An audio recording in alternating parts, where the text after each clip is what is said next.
One of my New Year's resolutions this year is to love myself more.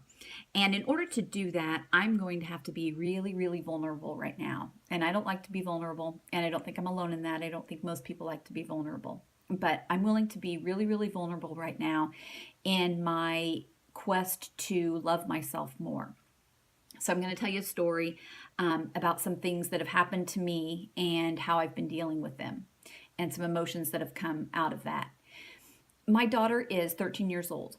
And during the summer times, she goes to visit her dad, who lives in Nashville, Tennessee. She usually stays 4 or 5 weeks. So in 2015, it was the end of her 4 or 5 week stay with him, and she FaceTimed me. And when I answered the phone, she was sobbing, and I said, "What's going on, babe?" And she said, "I need to talk to you about something, and I don't want you to be hurt, and I don't want you to hurt your feelings. I just want you to know this isn't about you. This is about me, Mom. This isn't about you. It's about me." She said that over and over again. I said, "Okay, what's going on?" She said, "I just want to know what you would think if I would stay here at Dad's and live here and go to school here next year." And I said, "Okay, can you tell me why?" And she had a whole host of reasons. She had met some friends at the swimming pool that go to the school, and she had gotten to be really close with them. She loves to sing and act. There are lots more auditions and opportunities to do both of those things in the Nashville area. She'd auditioned for a music festival and gotten a part to sing in a music festival in Nashville in the fall. She's an athlete, loves sports. I am not an athlete. I don't love sports. Her dad is an athlete and loves to help her with her sports and just kind of knows that world. She misses her dad. She wanted to see what it was like to live with her dad. She'd never lived with him before. So in hearing her reasons, I said, "Okay." I said, let me call you back." I said, I'll let me think about this and I'll call you back." So I hung up the phone with her, and I just started thinking, I can't handle this. I can't live without my daughter. I can't not get my daughter ready for school every morning. I can't not take my daughter to volleyball practice and make her a healthy snack and help her pick out her clothes. And I can't do this. I will be miserable. And it was I. When I got right down to it, I thought, you know what? This is not about me. This is not about me. This is about my daughter. And from the time she was born, what makes a parent happy is when their child is happy and healthy. And so I had to decide really quickly if I loved my daughter enough to let her go, to let her try to live with her dad. Long story short, I did. Doesn't take very long to realize that, you know, you love your child enough to do almost anything for them. And although this was going to be a sacrifice on my part, I knew it would be. I allowed her to go live with her dad. And so she's been there now since August of 2015. And I miss her horribly. I miss her in the morning. I miss her at night. I miss her all the time. We talk all the time. We FaceTime. We watch The Bachelor on TV together. She shows me her outfits for the next day. We figure out what jewelry to put on with what outfit, what hat to wear with what, jacket.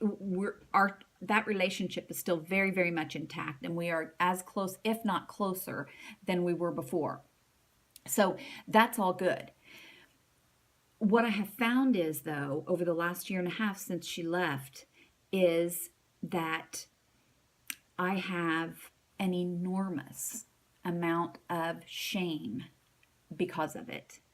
I have shame that I am a mother who doesn't have physical custody of her daughter. I have shame that for some reason she chose to live with him instead of me, and that makes me feel a little bit shameful, I guess. And so finally, when I'm realizing that what is obstructing my joy at every turn is shame, I've decided to embrace it a little bit and to try to come to terms with it, to confront it, if you will.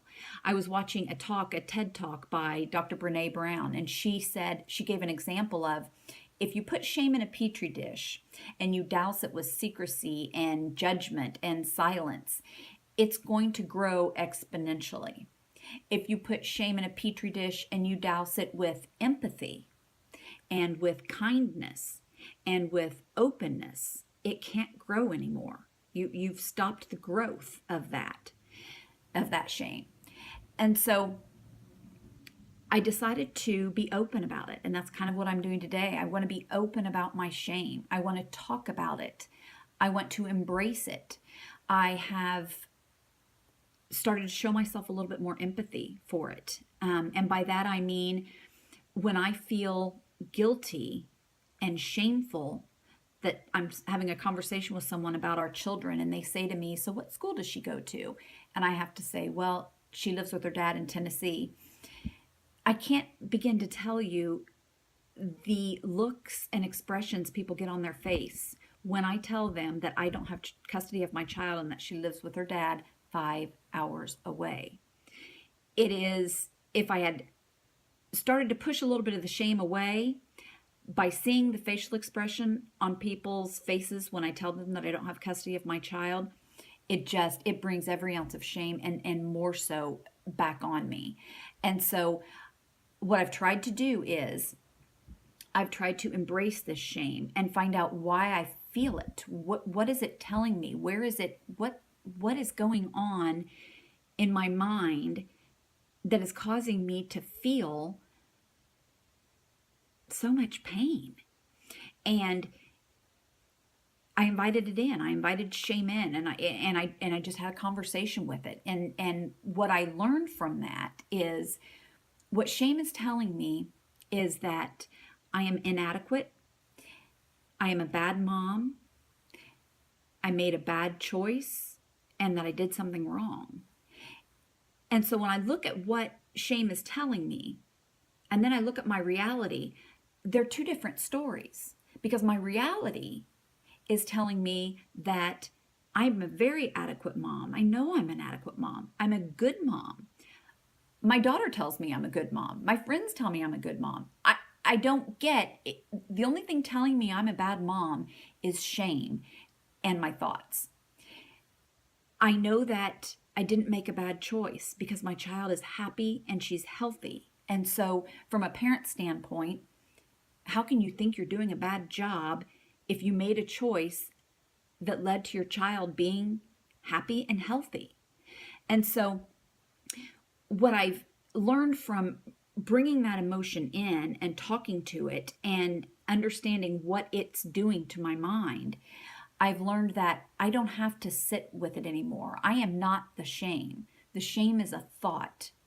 Okay? And so if I can look at that shame when it comes in front of me, and it does, I can be going through the car wash singing a song.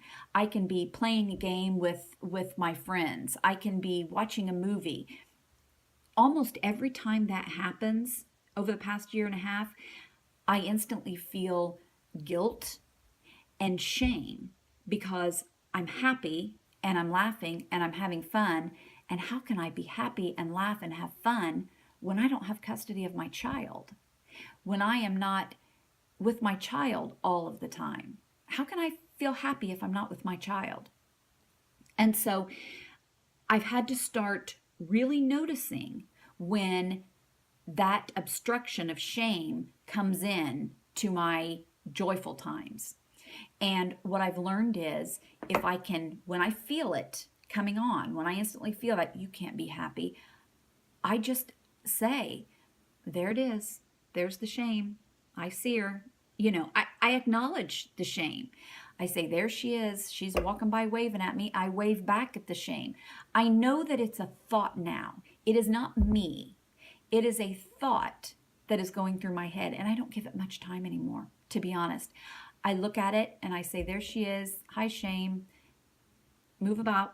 I'm having a good time. And I really just shift that emotion out of my life. And with doing that, and in doing that, I've noticed that she comes around a lot less often, and she definitely never stays anymore. I can be in a movie watching previews and feel her coming up, and I can almost smile. I can almost smile at her and say, here she is again, bugging me because I'm having a good time. Hello, shame. Goodbye, shame. And I just let her go. And so my intentions for telling you this are twofold. One, because I feel like if I share this feeling that I'm having of shame, then it's not going to grow anymore. And that I know is true, because just in thinking about sharing it and in sharing it with a couple of close friends lately, I've felt a big release. And the other part of my intentions for doing this is so that you can do the same thing. If you have, and it doesn't have to be shame, it can be embarrassment, it can be guilt, it can be fear, it can be sadness. You have to stop and look at that emotion as just a thought, as just an emotion. It is not who you are, it's what you're feeling right there. And feelings and thoughts are not who you are. They are just feelings and thoughts. And if you look at them and label what that thought is, that's a fear thought, that's an anger thought. For me, that's a guilt and a shame thought. And say hi to it, give it a hug if you want to, but move it on its merry way, because it isn't part of who you are. It doesn't have to sit with you. It doesn't have to reside in you. You don't have to feel enmeshed in it. You can put space around it and label it and move on. So I hope this helps you, and just try looking at the emotion and letting it go. See if that works for you, and feel free to reach out to me. And I hope this helped somebody. I know it helped me, but I know it's not all about me. So I hope this helped somebody. And if you have any questions or comments or want to talk about it, then reach out to me. I would love to talk to you about it. And thanks so much for being with me during this vulnerable time and hearing me out. I appreciate it. Thanks.